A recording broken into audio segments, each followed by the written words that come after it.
July August গণহত্যায় আশুলিয়ার ৬ লাশ পোড়ানোর মামলায় সাবেক পুলিশ কর্মকর্তা আব্দুল্লাহ হিল কাফি, শাহিদুল ইসলাম সহ ৮ আসামিকে ট্রাইব্যুনালে হাজির করা হয়েছে। সেই সাথে আবু সাইদ হত্যা মামলায় সাবেক পুলিশ কর্মকর্তা আমির হোসেন, সুজন সহ ৪ আসামিকে ট্রাইব্যুনালে হাজির করা হয়েছে। রবিবার সকাল ১০টায় তাদের ট্রাইব্যুনালে হাজির করা হয়। এর আগে গত ২ জুলাই আশুলিয়ায় ৬ জনের লাশ পোড়ানোর মামলায় সাবেক এমপি সাইফুল ইসলাম সহ ১৬ জনকে অভিযুক্ত করে আন্তর্জাতিক অপরাধ ট্রাইব্যুনালে আনুষ্ঠানিকভাবে অভিযোগ দাখিল করে প্রসিকিউশন। এর আগে গত ১৯ জুন এ মামলার তদন্ত প্রতিবেদন হাতে পায় প্রসিকিউশন।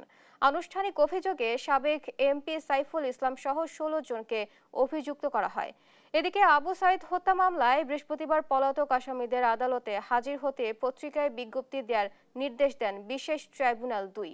এই মামলায় মোট আসামি ৩০ জন, যাদের মধ্যে ২৬ জনই পলাতক। আজ এই বিষয়ে শুনানি হবার কথা রয়েছে।